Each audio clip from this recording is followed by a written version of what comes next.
இந்த கொஸ்டினை பாருங்கள். பண்பாடு என்பது மக்களின் மொழி, உணவு, உடை, சமூக பழக்கங்களை குறிக்கும். இந்தியா ஒரு பண்பாட்டு கேந்திரமாக செயல்படுகிறது. சரிதான், ரெண்டுமே சரியானது தான்.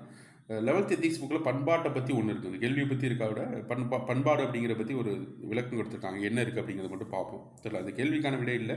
அதை பற்றி பண்பாட்டை பற்றி இருக்கு என்னன்னு பார்ப்போம். இங்கே வருங்க. மனிதன் பேசும் மொழி, உணவு, உடை, வாழ்க்கை முறை, செய்யும் தொழில் எண்ணங்களே பண்பாட்டை வெளிப்படுத்தும் காரணிகள். அந்த விடை கேள்விக்கான விடை. பண்பாடு என்ற சொல்லில் இருந்தால் பண்படு என்ற சொல்லில் இருந்தால் பண்பாடு என்பது தோன்றியது. பண்படு என்பதற்கு சீர்படுத்துதல், செம்மைப்படுத்துதல் என்பது பொருள். பண்பாடு என்ற சொல்லை தமிழில் முதலில் அறிமுகப்படுத்தியவர் டி கே சிதம்பரனார் ஆவார். உழவன் பயிர் செழிக்க நிலத்தை பண்படுத்துவது போல மனித வாழ்வு செழிக்க உயிரினங்களை மனத்தை செம்மைப்படுத்த வேண்டும் அப்படிங்கிறத குறிப்பிட்டு சொல்லியிருக்காரு. இந்த கேள்விக்கான இந்த விடை இங்கே இருக்குது. ஸ்கூல் புக்கில் உள்ளதுக்கான விடை இங்கே இருக்குது.